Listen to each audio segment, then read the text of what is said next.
Good morning again. A warm welcome on behalf of the Statistical Institute of Jamaica. I want to take this opportunity to welcome the persons in the room and persons who we have online.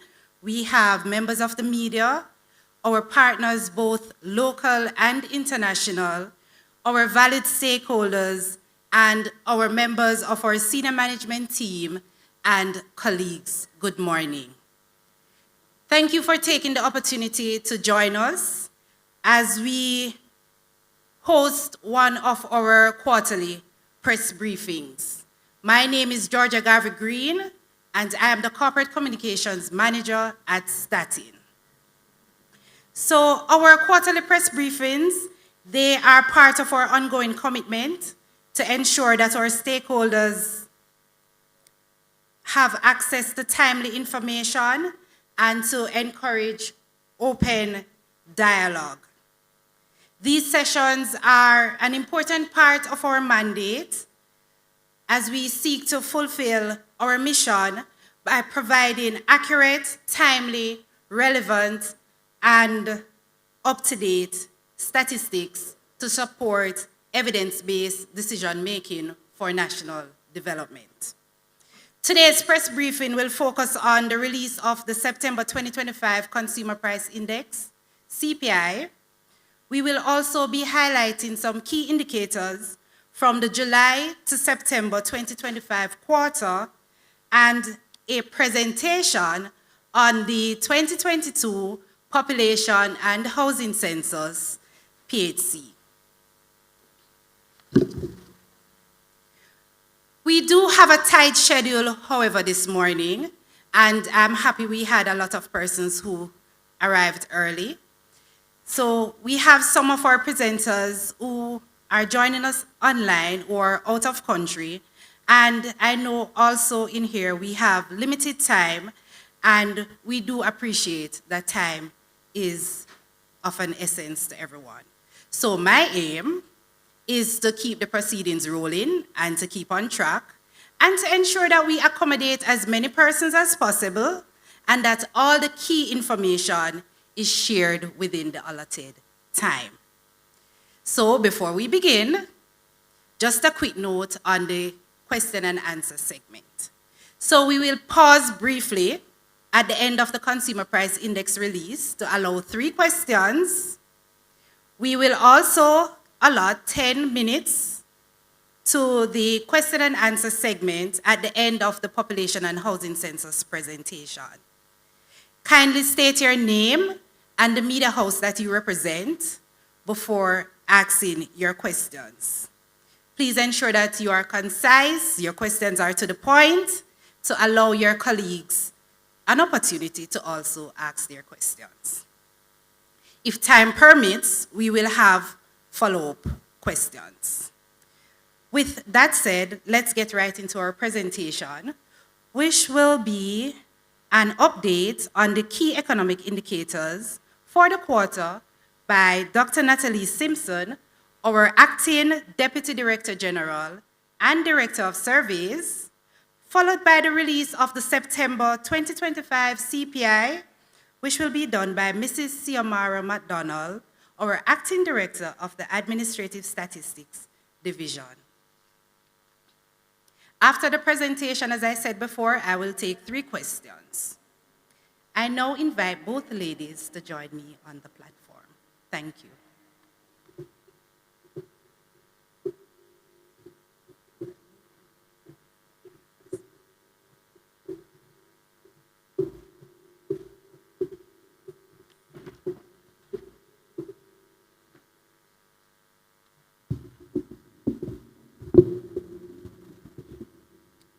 Good morning, everyone.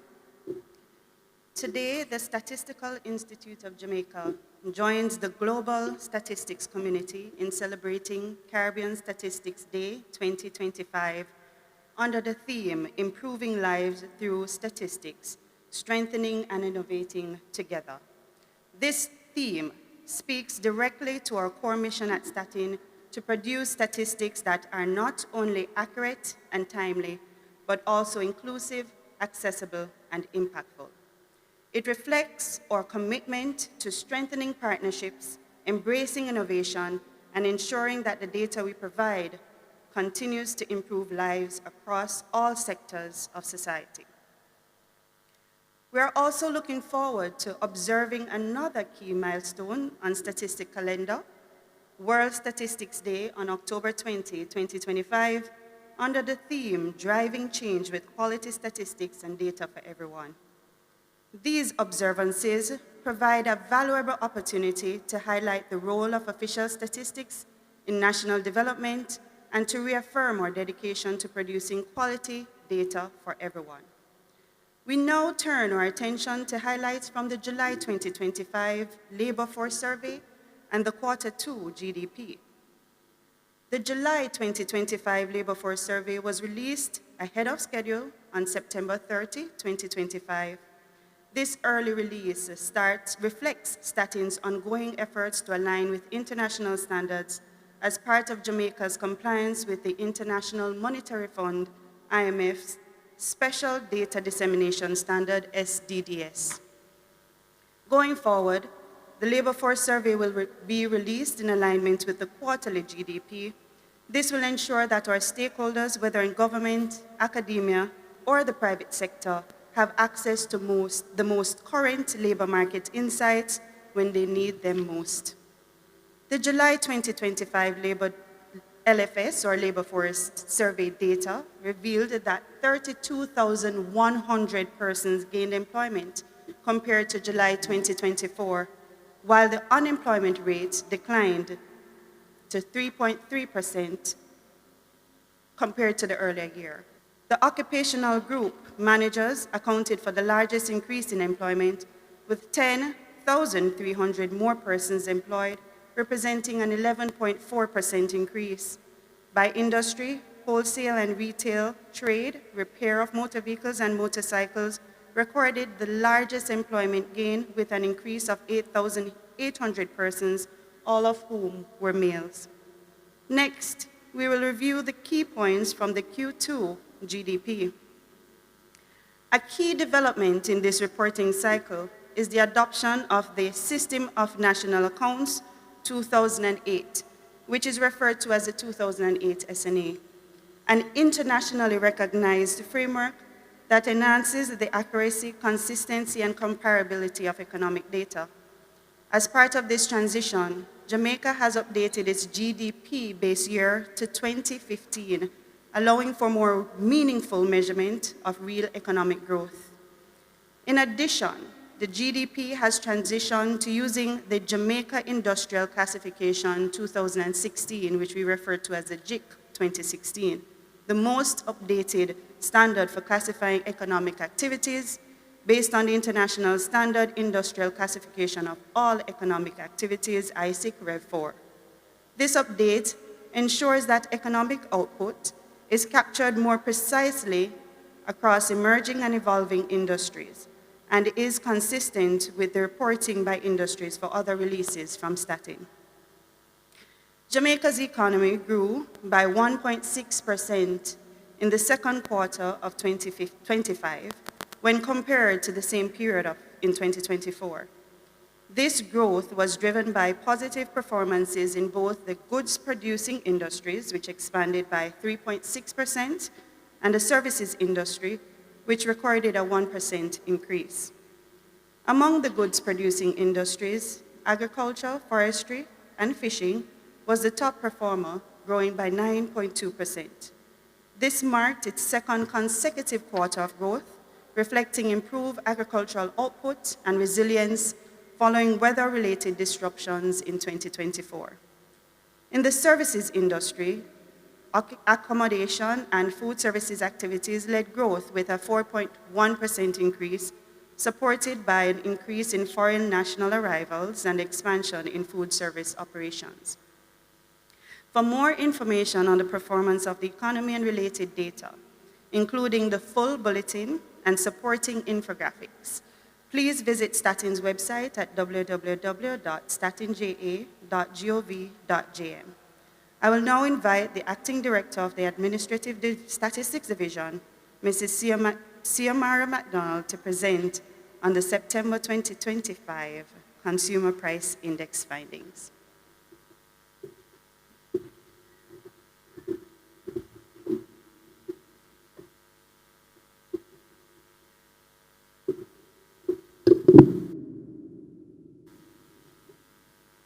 Good morning, ladies and gentlemen. Thank you for joining us today for the release of the latest Consumer Price Index, or CPI. To begin, we highlight a notable development in Jamaica's inflation trend. In August 2025, Jamaica recorded an annual point-to-point inflation rate of 1.2%, the lowest rate in 60 years. This represented a decline from the 6.5% recorded for the period August 2023 to August 2024. This slowdown was mainly driven by low movements in three of the largest divisions by weight. Food prices, which rose by 0.5% compared to an increase of 6.3% for the corresponding period of the previous year. Housing and utilities, which declined by 0.5% in contrast to an 8% increase in the prior period. And transport, which fell by 0.4% compared to a 10.3% increase in the comparable month. While upward movement contributions were recorded in other divisions, such as restaurants and accommodation services of 5.2%, education services of 9.8%, and health of 4.6%, these increases were insufficient to offset the slower price growth and declines in the major divisions. We now turn to the CPI results for September 2025. As of September 2025, the All-Jamaica CPI increased by 0.8%. This movement reflects the overall change in the general price level of goods and services purchased by Jamaican households. The main contributors to the 0.8% increase in the CPI for September were the Food and Non-Alcoholic Beverages Division, which rose by 0.9%. The chief contributor to this upward movement was a 1% increase in the index for the food group. The Housing, Water, Electricity, Gas, and Other Fuels Division, which increased by 1%, this was attributed to higher rates of electricity. And the Education Division, which moved up by 5.6%, reflected adjustments in tuition and back-to-schools related expenses. Now we move to the point-to-point inflation. Looking at the point-to-point inflation rate, that is, the movement between September 2024 and September 2025, prices increased by 2.1%. The top contributing divisions to this movement were housing, water, electricity, gas, and other fuels, up by 4.8%, and restaurants and accommodation services, which increased by 4.1%. However, this continued slowdown in the inflation rate is a result of lower increases in two of the heavier weighted divisions. Food and non-alcoholic beverages, which increased by 0.7% compared to a 6% increase for the corresponding period of the prior year, and transport, which moved up by 0.3% compared to a 9.1% increase for the similar period last year.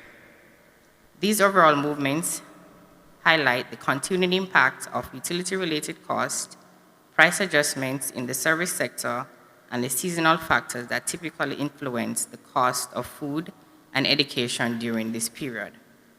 Thank you all for your attention. I will now hand over to our moderator.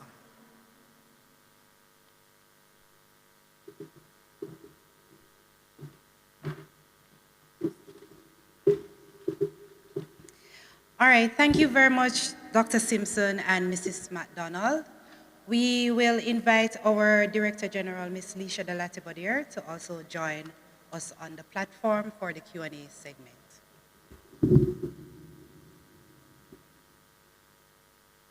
And I invite one of our communications officers to have the mic, the roving microphone, for us to take the 3 questions.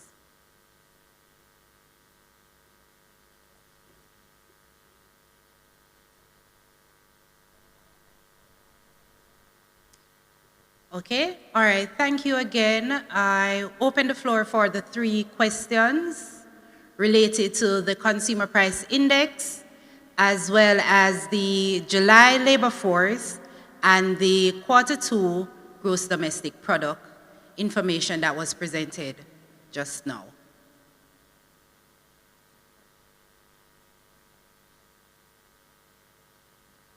Are there any related questions? All right. So there seems to be, your presentation was clear as crystal. Nobody has any questions. So I ask all three, well, two ladies can step down. Thank you.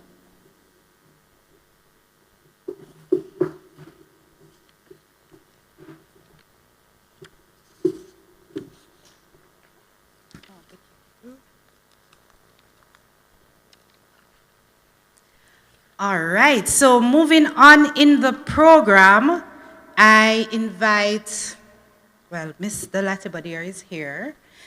We will also be hearing from Miss Stacy Ann Robinson, our Director of Censuses, Demographic and Social Statistics, who will be presenting on the census results. Then we will have a moderated session by Mr. Latibodier with some key persons who helped us to be where we are today.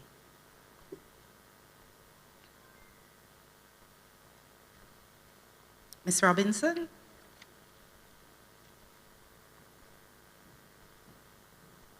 All right, thank you. I invite Ms. Latibodier, sorry, to the podium.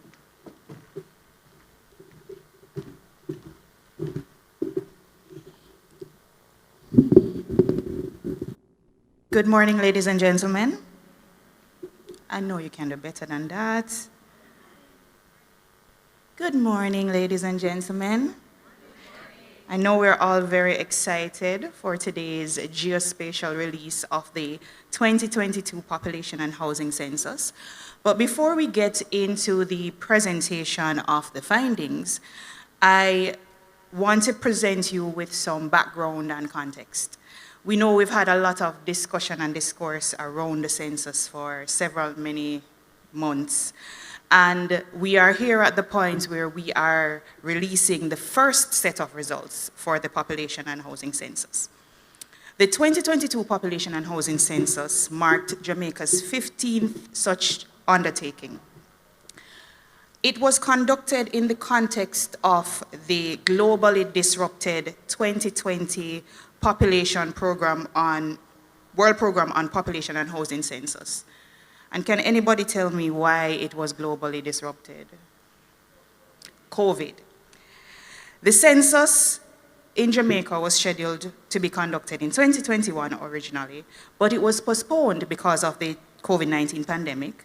And eventually we started data collection on September 12, 2022, which was designated Census Day.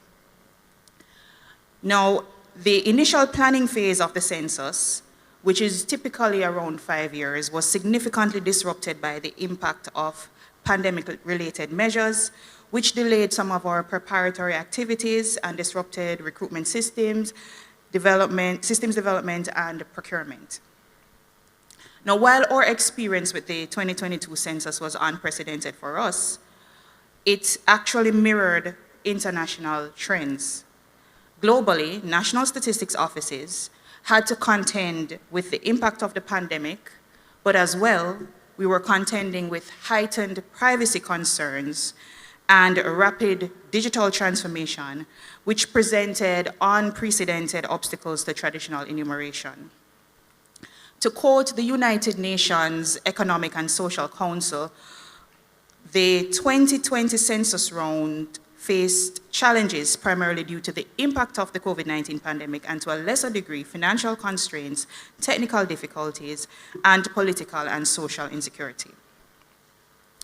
Now, in this post-pandemic period, for the first time, we were also transitioning to a digital census, where we incorporated the wide-scale use of technologies, such as tablets for data collection, along with digital systems for recruitment, human resource management, and as well as e-learning measures were deployed during the training of census workers. However, unfortunately, this had less than desirable results, and we have had the national discussion around the impact of e-learning. During the execution of the census, the Institute also experienced some administrative and operational challenges, which unfortunately resulted in lags in the verification and approval of the data collected, and this ultimately delayed payments to some of our census workers. On behalf of the Statistical Institute of Jamaica, I extend an apology to those census field workers who were actually impacted by payment delays. We know how difficult data collection is, and we value the contribution of our field workers.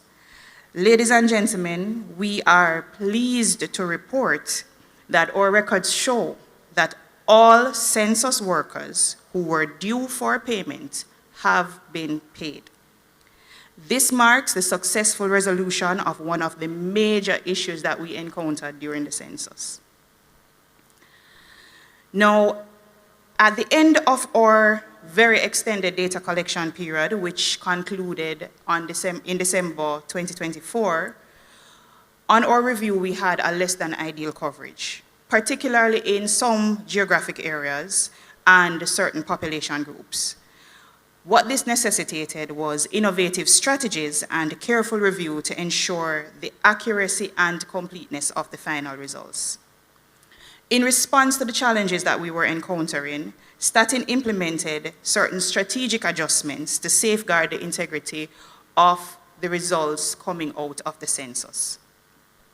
This included the use of a shortened questionnaire, rapid listing teams that focused exclusively on the count, as well as an expansion in the offering of the online option.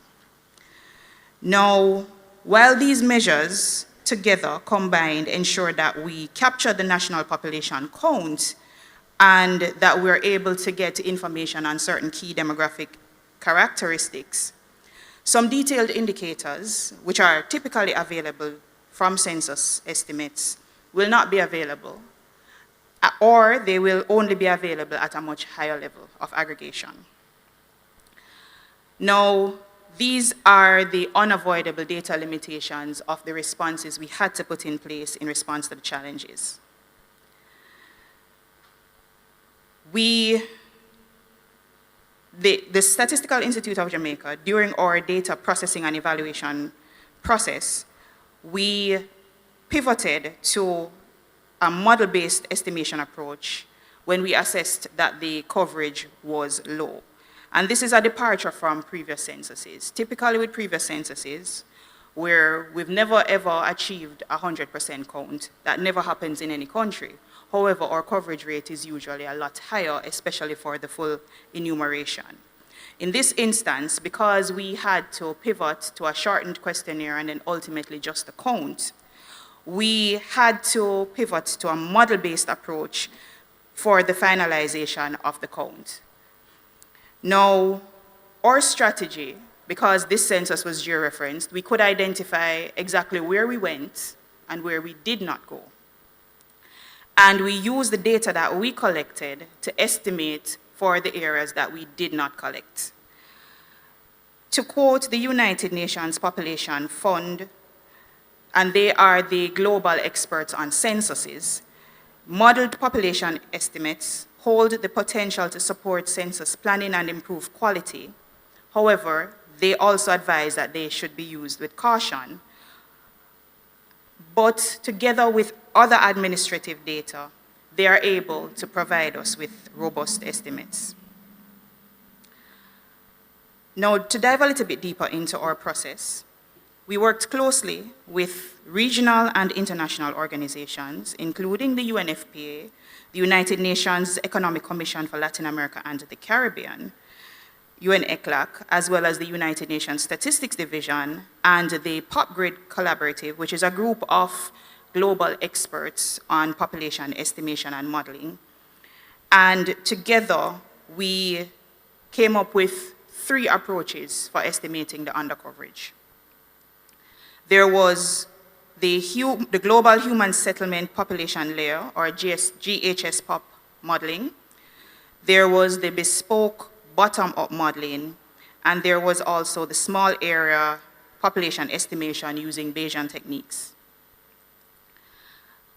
The approach that we used, so we had these 3 sets of independent teams working together to help us to produce a final estimation of the population based on the data that we had. At the end of the day, we reviewed all 3 estimates and we settled with the small area population estimation using Bayesian techniques. Now, to ensure, again, validity and consistency, to make sure that when we're presenting the results to the people of Jamaica, this is information that provides usefulness, we convened 2 sets of independent evaluation teams. We're joined here today in the room by some members of the Independent Evaluation Committee, and these are our local experts in demography and sociology and epidemiology. Some of the members of the IEC are also joining online, and these include representatives from regional and international organizations. The second independent evaluation process was conducted by an international expert in small area estimation, and those 2 sets of independent evaluation concluded that the model that we chose to estimate the undercoverage was the best model, and that it presented information that was consistent with historic trends. Now, this robust, externally validated approach was very paramount for us. We had to ensure that before we stand before the people of Jamaica and present numbers, that we are reasonably confident that these numbers reflect what's happening on the ground. At the end of the process, when we looked at the modeled estimates, we looked at the data that we collected from the short forms, from the sweep teams, from the rapid enumeration, we realized that we had population counts for 70% of the EDs in Jamaica, and that we only needed to use the modeled estimates for approximately 30% of those EDs. Now, what we did was that we took the information that we collected and validated it with information on the ground as well as other administrative records, and that is what Ms. Robinson will be presenting here today. Now, before I hand over to Ms. Robinson, I would just like to take the opportunity to thank the Independent Evaluation Committee and our independent evaluator, Ms. Carolina Franco, who is also online, for your support through this process and for getting us here, even though we know that we're under less than ideal circumstances. Thank you. Ms. Robinson.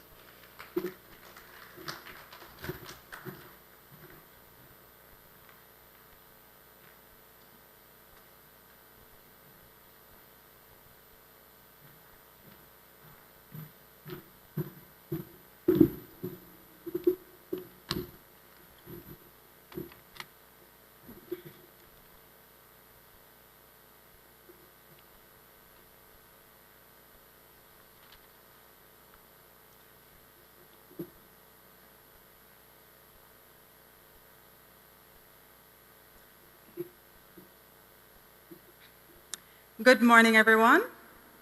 It's such a pleasure to have you here today. Thank you so much for being here.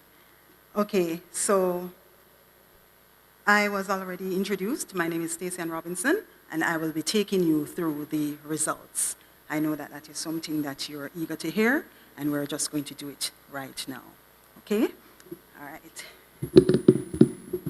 So my presentation outline will be about the population change, the census population components, distribution of the population, and then I'll take you through some urbanization-related matters. Censuses are Jamaica's most important source of population and housing data. They guide decision-making, resource allocation, and long-term planning. From the early manual counts of the 19th century to the use of digital tablets and geospatial tools, in the 2022 Population and Housing Census, Jamaica's census operations have evolved significantly. They not only capture how many of us there are, but also reveal, among other things, population change and the distribution of people across the island.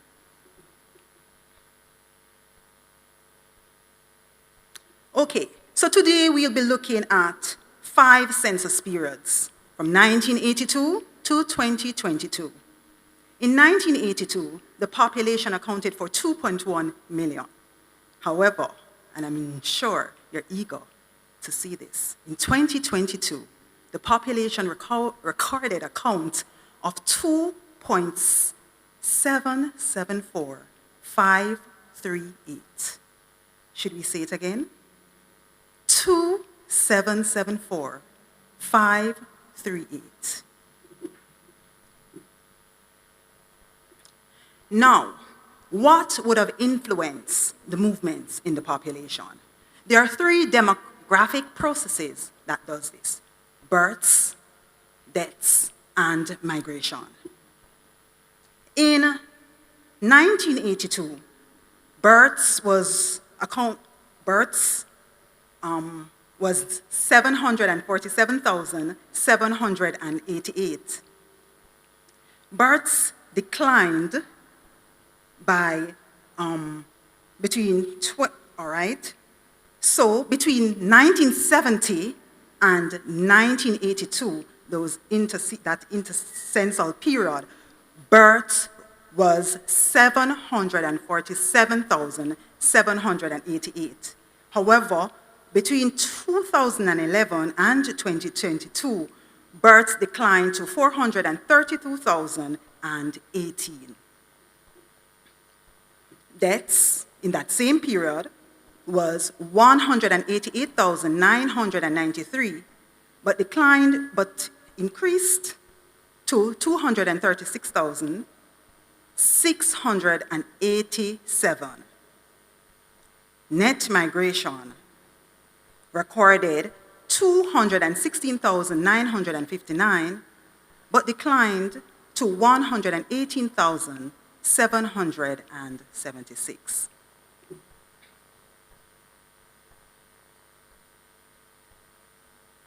Okay, so in summary, what I just mentioned is that Jamaica's population in 2022 was 2.7 million, an increase of 2.8% compared with the 2011 census, the previous census year. The average annual growth rate of 0.24% was the lowest over the period 1970 to 2022. The growth rate observed was influenced by a 42.2% decline in the births, moving from 747,788 to 432,018 over the intercensal periods 1970 to 1982 to 2011 to 2022. And it was further impacted by population losses due to deaths moving from 188,993 to 236,687. Components of population growth, 1982. The average annual number of births of 56,205 for the period 1982 to 1991 fell by 30.1% to 39,274 for the intercensal period 2011 to 2022. Average annual deaths increased by 44.5% for the same period, from 14,886 to 21,517. Migration declined by 31.8% over the same period. This is a graphical representation of what was said earlier. You are seeing where the average annual number of births of 56,205 for the period 1982 fell by 30%. The average annual deaths increased by 44.5%, and the migration declined by 31.8% over the same period. This table represents the population change by parish between 2011 and 2022. When we examine the population change between 2011 and 2022, the parish with the largest increase was St. Catherine, which recorded a population growth of 26,545 people. That's 26,545 people. Clarendon ranks second, showing an increase of 13,540 people over the same period. This is followed by Kingston and St. Andrew, with a population growth of 10,478 people. These figures highlight where the most significant population shifts have occurred, indicating areas of growth that may require increased planning and, of course, resource allocation.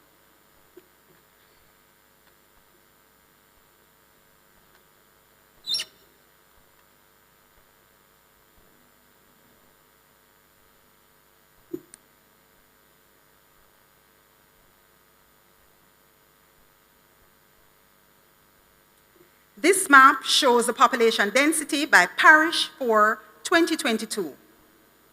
Less than or equal to 200 persons per square kilometer resided in Hanover, Westmoreland, St. Elizabeth, St. Thomas, Portland, St. Mary, St. Anne, and Trelawney. 201 to 300 persons per square kilometer resided in Manchester and Clarendon. 401 to 500 persons per kilometer square resided in St. James and St. Catherine. Greater than 501 persons per square kilometer resided in Kingston and St. Andrew. Overall, Kingston and St. Andrew are the most densely populated parishes, followed by St. Catherine.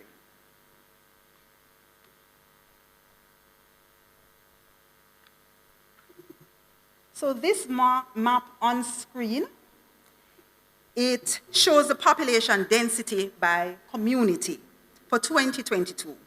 The densest communities were found in St. Andrew,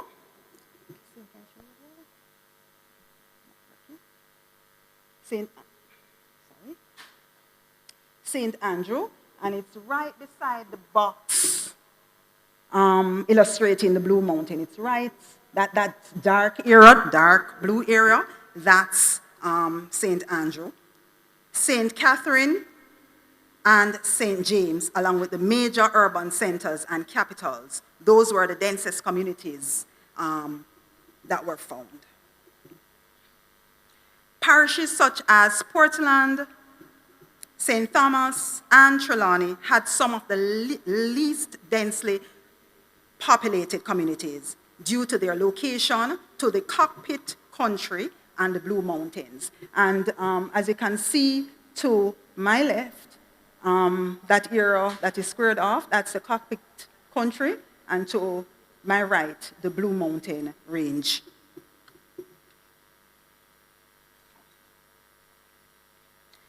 This map shows the dwelling density by constituency.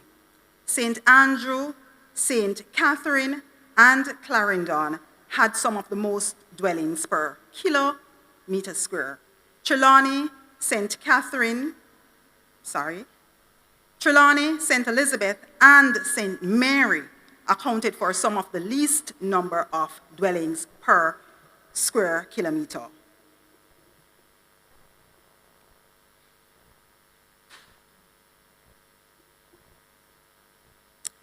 The map on screen illustrates the number of dwellings by communities in 2022.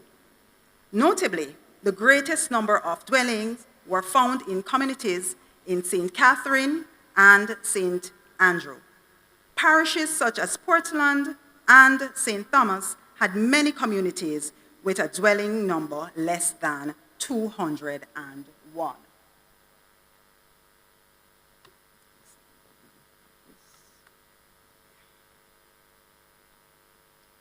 All right, so we are going to get into the discussion concerning urbanization.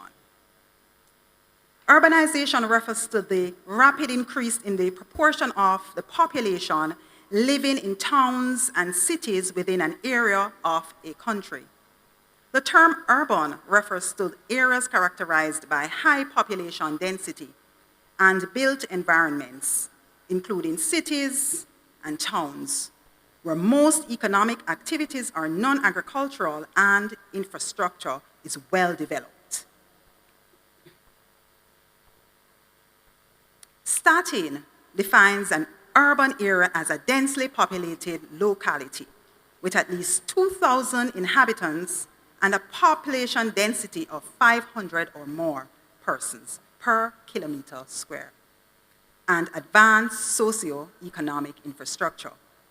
STATIN defines a rural area as one characterized by low population density with fewer than 500 persons per kilometer square and limited infrastructure development.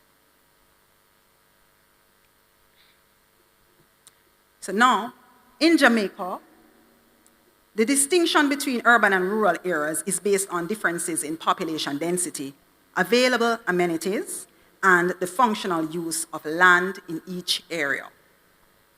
And here you can see some of the amenities, right, that an urban area has. So security, regular garbage collection, secondary schools, healthcare facilities, water supply inside dwellings, financial services, land use for commercial and residential purposes.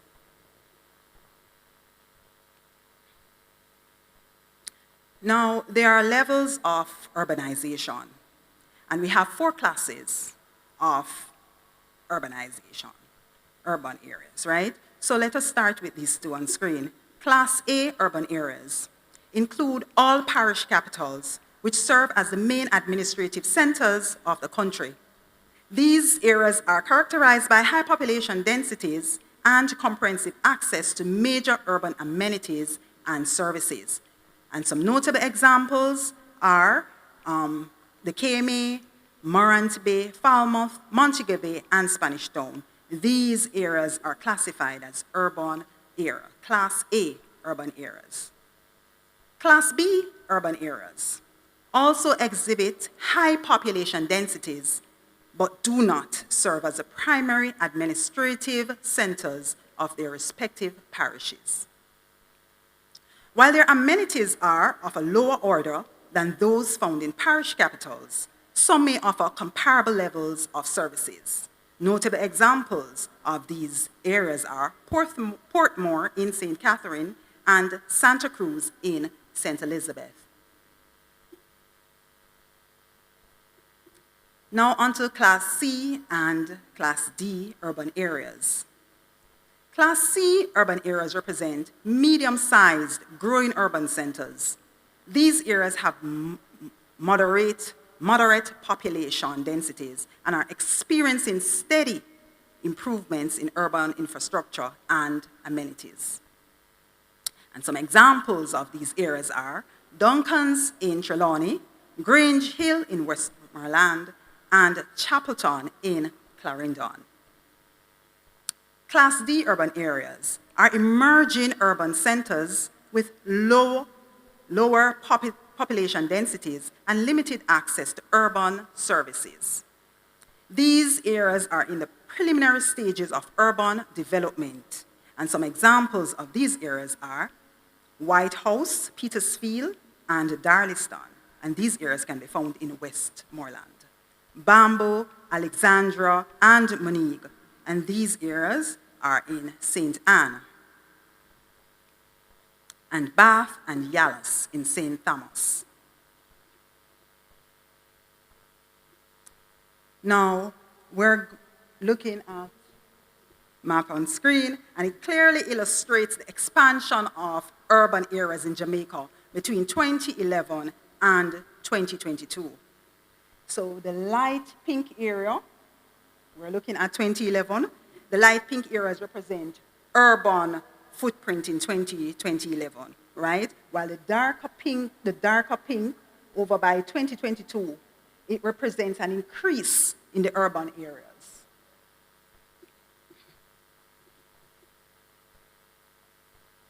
And now, of course, you know that this really, it represents that there is development, right, and population growth over those past decades, the 2011 to 2022.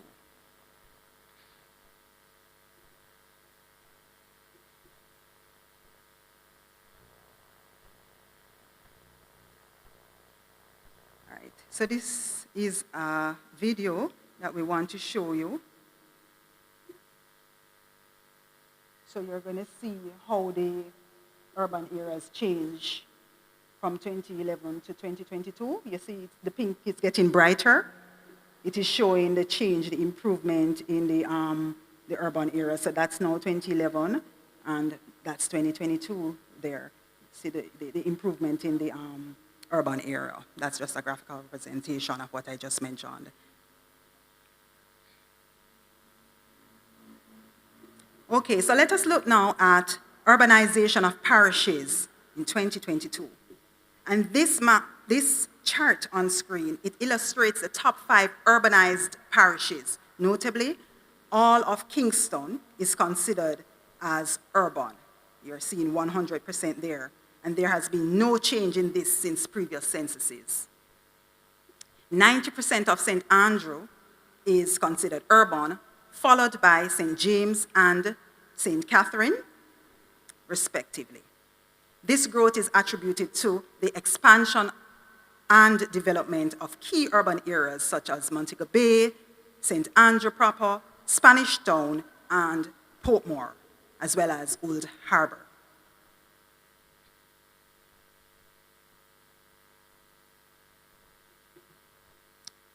So this slide, total number of urban and rural enumeration districts by parish, 2011 to 2022. It shows the distribution of enumeration districts, or EDs as we call it, and it shows that there has been changes between the 2011 and 2022 censuses.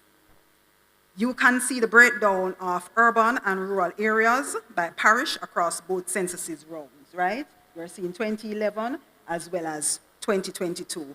And if you look at the total there, you're seeing that about 61% of the EDs were considered urban, right? And approximately 39% rural.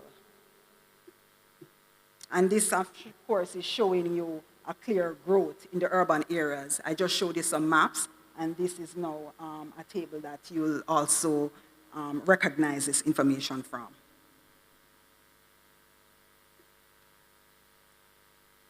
So, ladies and gentlemen, I just want to thank you for being here, because this ends my segment of the population. Thank you so much.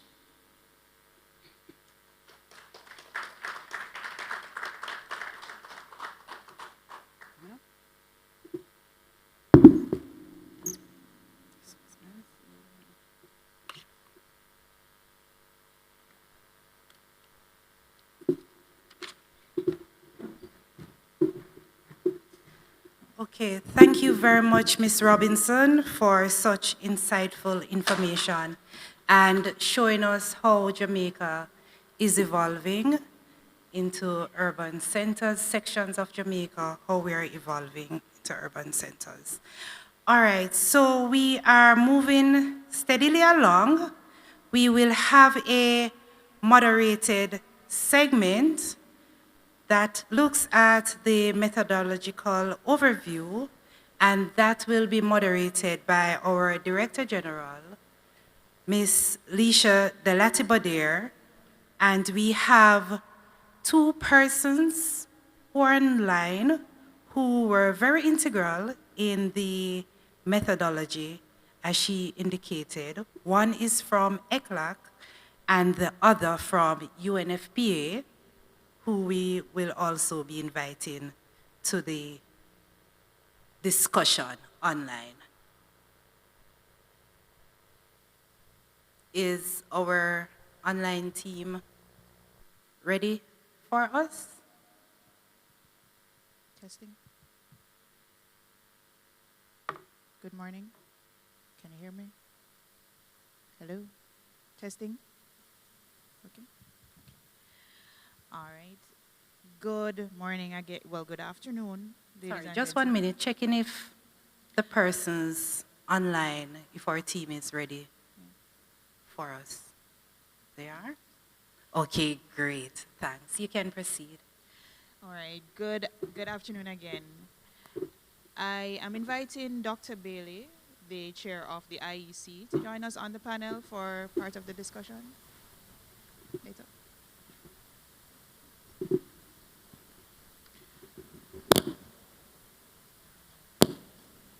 All right. So she's designating a representative from her committee to join us. All right. So good afternoon, everyone. While the IEC member is joining us, I would like to first start by welcoming our very distinguished representative, Andres Gutierrez. He holds many capacities in the United Nations system, particularly in the ECLAC region, but he provides statistical support to the NSOs in our region. Andreas, welcome and thank you so much for joining us. I'm not hearing Andreas. Andreas, can you unmute, please? I'm on mute. Can you Okay. hear me? Yes, we're hearing you now. All right. And I'm told that Luis is having some technical difficulties and he's not yet online, but the show must go on. So, Andreas, you would have worked with several countries in this region on finalizing our population and housing census. But before we even get into the process and the experience within this region, could you start by first introducing yourself to the audience here so that they can understand the context in which you operate, as well as just give us a brief introduction? What exactly is small area estimation? Yes, thank you, Lisha. Hi, everyone. Um, Thank you for the invitation to be a participant in this Key Press conference. My name is Andres Gutierrez. I am the technical advisor on social statistics from the statistics division in ECLAC. I work with national statistical offices regarding three main topics. The first one is designing and analyzing household surveys. The second one is smaller estimation models, and the third one is about modeling populations. And I worked here for the last 8 years, and I have been working with STATIN like for, I don't know, maybe 6 years. And yeah, this is me. I am a statistician. And I have been working in the last 5 years very deep in a very, technically deeply conceptualization of modeling population from a model-based perspective. This is about trying to relate the information that we can find in satellite imagery or in remote sensing information with the observed counts in censuses. Censuses right now are challenging in the region, not only in the Caribbean, but also in Latin America, and I can say in all of the world. We are witnessing how respondents are reluctant to answer the traditional questionnaire. So this is why we are observing very large non-response rates. And it is very difficult for the national statistical offices right now to recollect information from censuses. So in this regard, I work trying to fill the gaps, where the National Statistical Office cannot reach all of the dwellings or households or even people. We can support the collection of the information through these kind of models. And as Lisha mentioned, these are smaller estimation models, and the term small area refers some areas, in this case, enumeration districts, that cannot be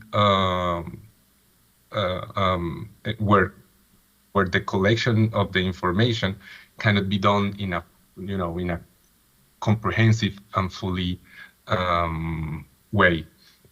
So trying to relate remote sensing information with observed counts in areas or enumeration district where with fully and completed information is what we do, and is what we did in this case in support to the Jamaican Statistical Institute. Right, this was a very short introduction, but yeah, thank you for inviting me to be part of the explanation of the model.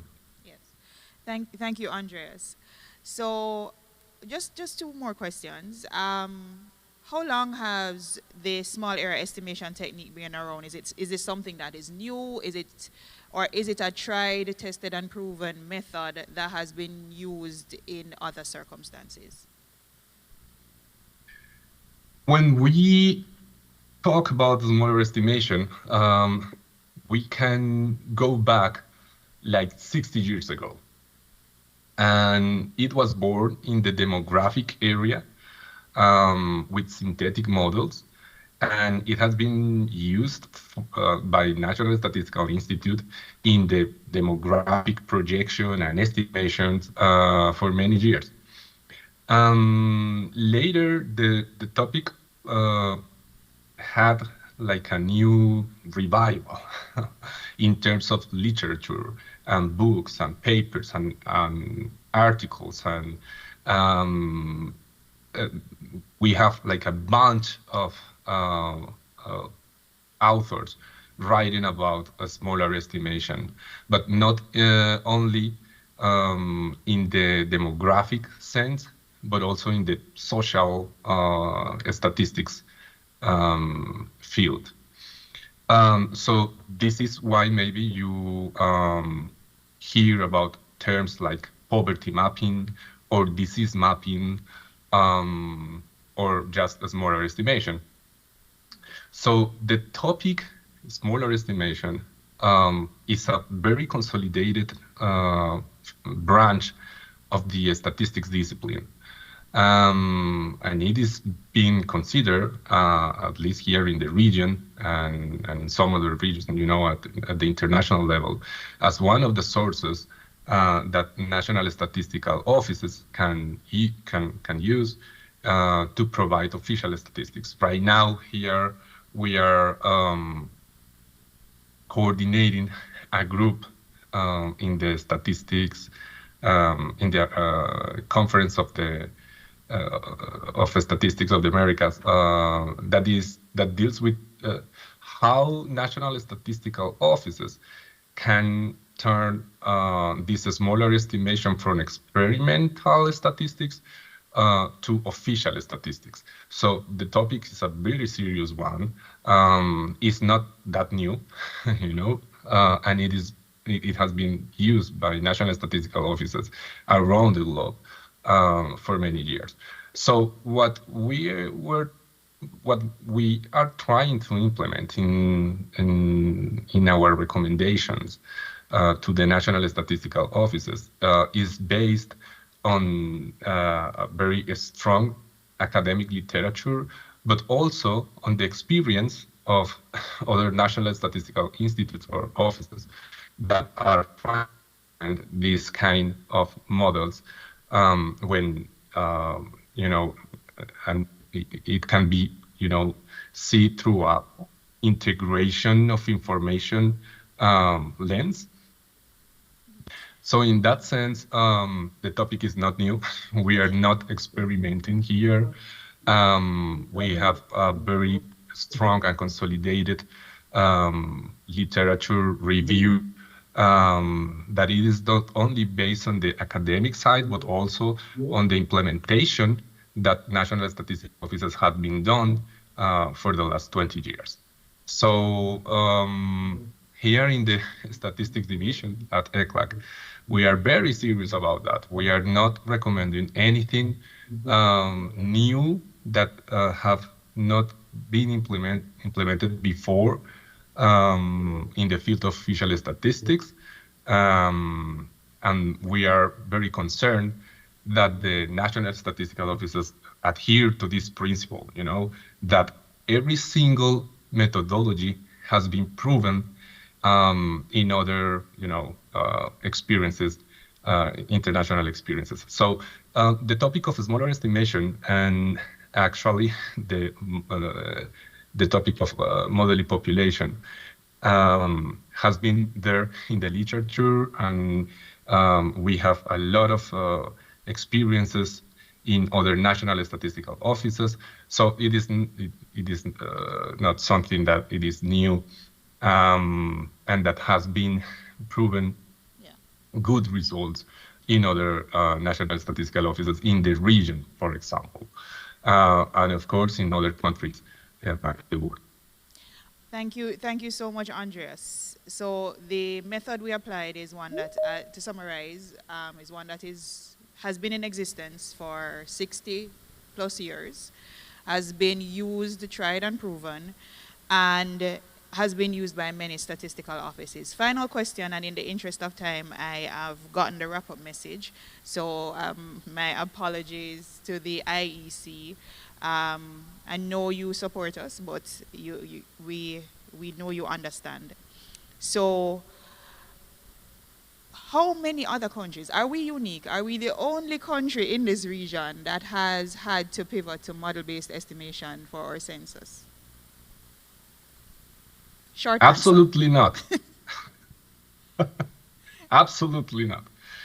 Here in the region, we have some countries, like 6 or 7 countries that are right now using this kind of a solution to fill the gaps where the census did not reach a complete count. Here we are supporting National Statistical Office through the use of smaller estimation models and modeling population to fill those gaps, you know. So there are a lot of experience out there that has been published. And here in the region, in the Caribbean and in Latin America, we have some like 6 or 7 national statistical offices that have been implemented these kind of methods in the census, you know. Yeah, short answer, absolutely not. You are not the one. Thank you so much, Andres, and thank you for your continued support over the years. When we were facing some very difficult circumstances and we reached out to our partners in the international statistical community, some of whom are online right now, they were very quick to provide us with some support and guidance, and that is why we are here. We're able to be here today to present results based on the 2022 population and housing census. So to do a quick recap, Stacey would have presented the official population numbers for Jamaica, and based on our, I'm just trying to make sure I say the exact number, based on our final estimation, the population of Jamaica for 2022, based on the data that we would have collected and our modeled estimates, was 2,774,538. We had a total number of dwellings of 926,814. Now, what were some of the factors that would have caused that? Stacy spoke about them. Stacy and Robinson spoke about them. Well, first things first, we are seeing where births are declining. So population is made up of three components: births, deaths, and migration. We're seeing where births are declining, and that has been the trend over several decades. We're also seeing where deaths are increasing, and particularly we're also seeing where net migration has declined. When you put all of those factors together, we end up with a population that is growing, albeit at a much slower rate. And over time, what we have been seeing over the several decades of censuses is that the population growth rate is slowing down. This is very important because it means that if we continue on this path, we will ultimately get to a declining population. And this is an important takeaway from the results of the population and housing census that we are presenting today. Additionally, Ms. Robinson would have spoken about the updated definition of urban and rural. So traditionally, when we released the data for the in previous censuses, we would have had a simple definition. It's either urban or rural, and that definition is one that we would have used over time. However, consistent with global trends and the global push by the UNGGIM, we are now moving to degrees of urbanicity, where we are now disaggregating the ultra-urban areas from those that are just above rural. So we now just don't have one classification of urban, we now have 4 classifications of urban areas, and that definition was presented. As well, Stacy would have presented the urbanization of the country. She's showing where the urban centers are expanding, and this is consistent with changes in population density. We all see the traffic every Monday morning and every Friday. We see the traffic, so we know that the population is becoming more urban, and what we're seeing is that the proportion of EDs per parish is increasing in terms of those that are considered to be urban. Now, just again summarizing the results for today, the methodology that we deployed is one that is internationally recognized. It's one that is not unique to Jamaica, even though our particular circumstances are unique. As well, this is the first of several releases of the population and housing census. So this one is focused explicitly on the geospatial information, but there will be subsequent reports, subsequent releases, as well as detailed technical notes, including the findings from the IEC, including the findings of the independent evaluator, Carolina, and those information will be provided because we have to ensure, one of our principles in official statistics is to ensure that our users understand the data and its limitations. Another thing that we would like to share related to the 2022 population and housing census is that with the release of this data, we will be making available to all for free the shapefiles. And the shapefiles are used to create digital maps. Those shapefiles will have with them the boundaries for the communities. It will also have their classification as to whether they're urban and rural, as well as our ED boundaries. Now, our hope is that persons will take this information that we'll be making available and build on it, right? From our vantage point, what we want, and one of our roles as the National Statistics Office, is to strengthen coordination for the production of official statistics, and we're not the only producers. So, for example, one of our first steps is to ensure that we share the shapefiles with the other arms of government to ensure that they can then add their boundaries and use them accordingly. So for example, our community boundaries were developed in collaboration with the Social Development Commission, and we're harmonizing to ensure that over time we will get to a point where there is consistent geographical classification. Additionally too, as we are coming out of the 2022 population and housing census, we are beginning to plan for the 2031. And with that, we take the lessons that we have learned from this one. And there are a couple of lessons that we have learned, which includes the fact that we have to tighten our internal operations. We had challenges, we've learned from them, we're adjusting. As well, we also note that our data collection instruments have to be smaller.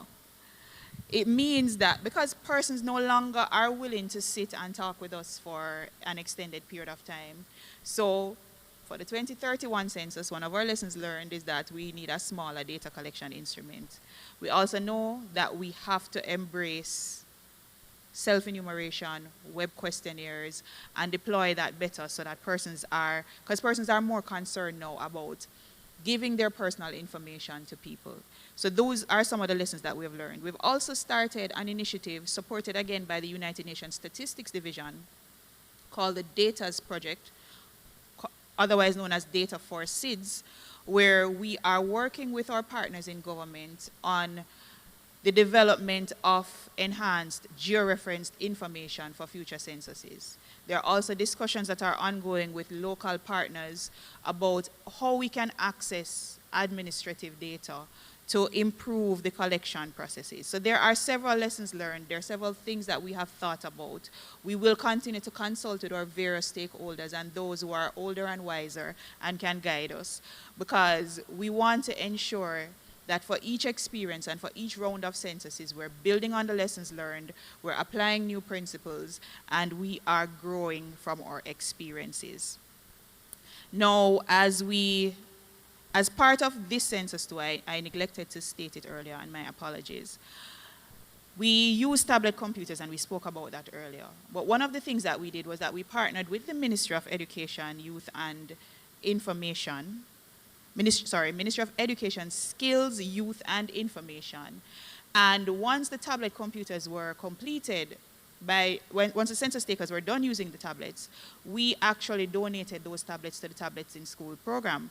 So far, we have actually handed over more than 5,500 tablets to the Tablets in Schools programs. And this is something that we are very proud of, because for us, it is our simple way of giving back to the next generation to enable them to be better digitally enabled and prepared for the future. I want to thank you again for your time and remind you that STATIN remains committed to delivering high quality, credible data, and we will keep you informed as we continue to release the results of the population and housing census, the results based on the 2022 population and housing census. Now, for your information also, we are in the process of uploading a lot of this information onto our website. Give us a few moments as we continue to update them. So you can go to our website starting tomorrow, and the information will be there, including the tables, including the maps, including access to the shapefiles. And those will be there available for free, for download, for anyone who wants to use them. And we encourage you to use the products that we will be disseminating from this population and housing census. Thank you all for your continued support, and I wish you all the best. I'm handing back to Georgia.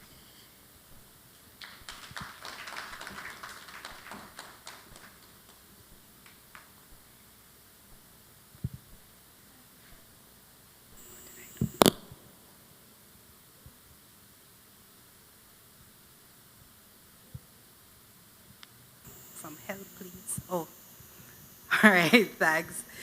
Thank you, Mr. Latibodier. Thank you, one and all, for your attention while she and Stacy and Robinson were presenting. We will now have our Q&A segment. I invite Dr. Natalie Simpson and Ms. Jessica Campbell to join us on the platform.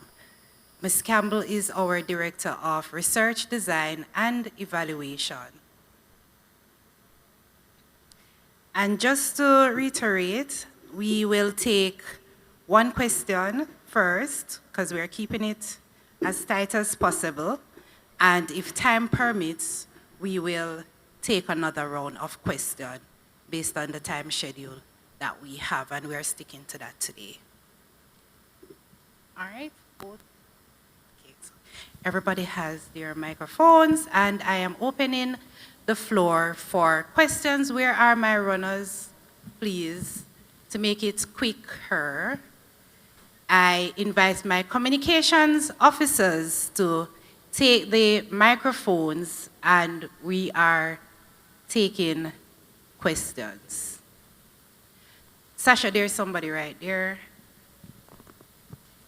So please introduce yourself, your media host, and we will take one question.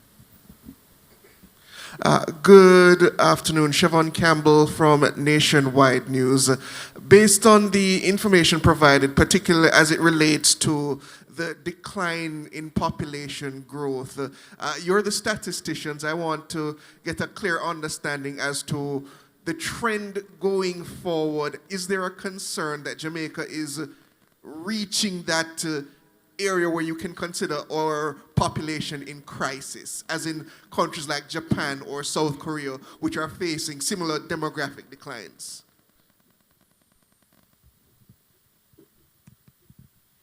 So thank you for that question. And that's an excellent question, but I would suggest that we direct that to the policymakers, right? So as STATIN, our role is around measuring what is happening on the ground and reporting it. Now, while we do have personal opinions as to whether, because we're citizens of Jamaica, at this particular time in our official capacity as STATIN, I would say we would defer that question to the policymakers. All right, thank you very much. There's another question. Good morning, Jerome Williams from the Jamaica Observer.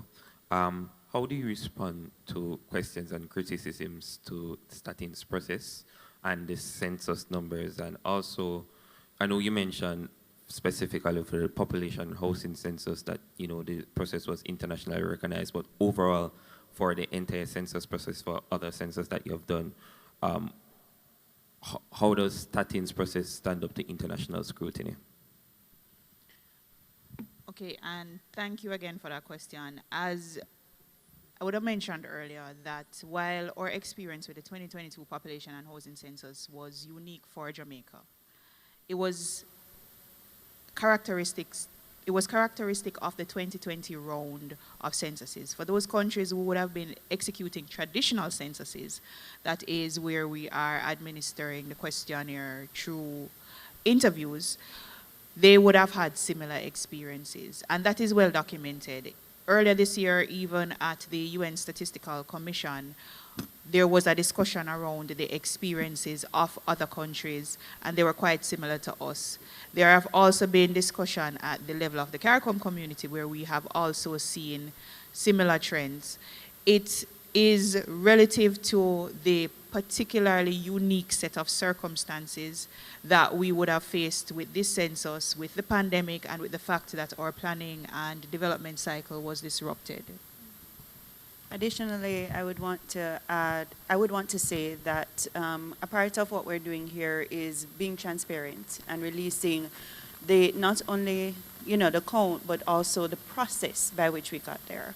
So you're able to, and the population is able to review that information and ask questions so that we can also clarify. So we had the challenges, we had to pivot, we have done the models, and we are presenting all of that information for review and questions. All right, thank you very much. Are there any other questions?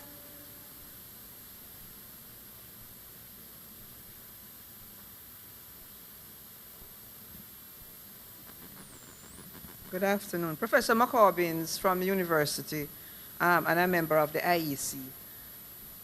Given the fact that we have had to rely on international persons to help us with this modeling exercise, do you foresee, and that I don't think things are, maybe things are not going to get any easier as we become more urbanized and people are a little more difficult to tie down. Do you foresee the need for us to develop a lot of these skills locally so that we can do more of this work in-house instead of having to rely on external personnel?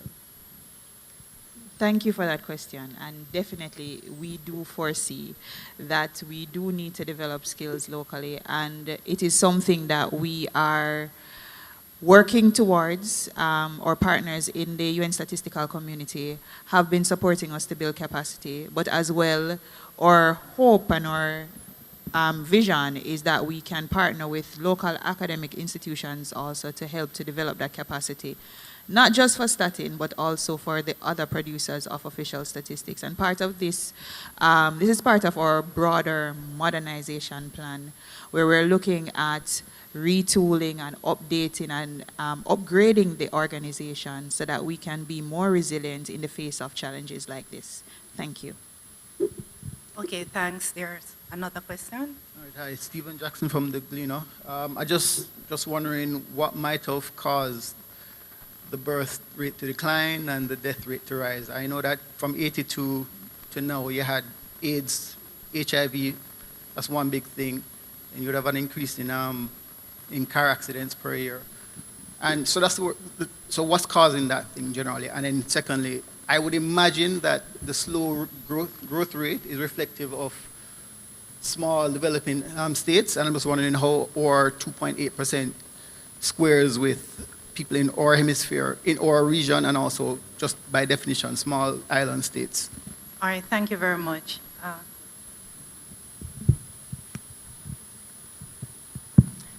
Good morning. Thank you. Afternoon. Thank you so much for that question. So you asked the question about our birth rates declining. A number of factors would have contributed to that. Of course, the increase in contraceptive use, the increase in education, female participating in education, female participation rates, increased participation rates in the labor force, and other socio-economic factors would have contributed to the decline in births. Of course, predominantly women having that access to education and is able to direct their reproductive engagements and so on, that would have caused the decline in births. As it relates to the increase in deaths, factors such as aging, right? So of course, you know that we have an aging population, and we have a number of elderly persons in the population, and a lot of these persons are dying. We also, in that period, encountered the COVID-19. In the same period that you spoke about, we had some other public health disruptions. We have the chikungunya, we had the Zika, and so many others. Also, we have high numbers of NCDs, non-communicable diseases, that is also influencing the deaths in the country. And so, of course, the high rate of motor vehicle accidents, right, that is also a factor that would have caused or contributed rather, to the increase in deaths in the country. Thank you. All right, thank you very much, Ms. Robinson.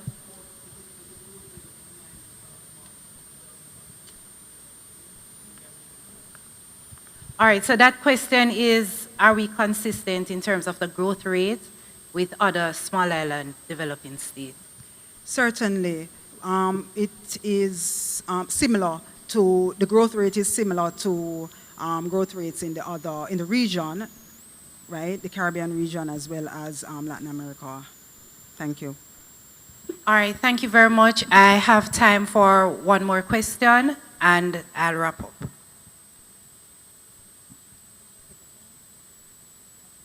All right. So this is my cue to wrap up. I did say I was going to stay on time and get you out of here as quickly as possible.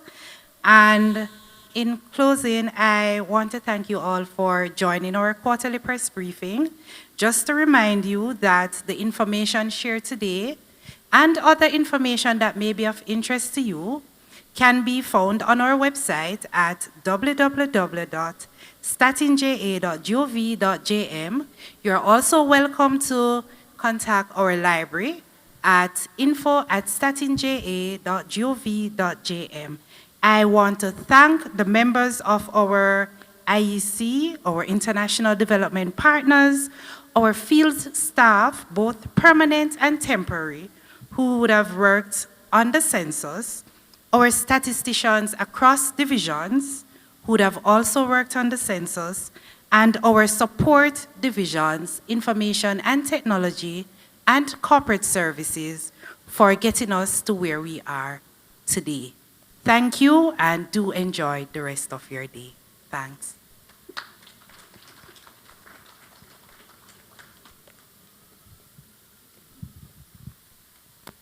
Oh, sorry. Right, today is Caribbean Statistics Day, and happy Caribbean Statistics Day to everyone, and we have a video to share on behalf of STATIN, the National Statistics Office. Thanks. Every decision, every plan, every policy relies on one thing: quality data. At STATIN, we are committed to providing accurate and reliable statistics that drive progress across the Caribbean. From households to businesses, from our communities to our economy, our dedicated team ensures that the numbers we produce reflect the true picture of our nation. We safeguard your information with the highest standards of confidentiality, accuracy, and trust. We transform data into insight and empower you to make informed decisions. This Caribbean Statistics Day celebrates the power of information as your NSO transforms numbers into knowledge and knowledge into action you can trust.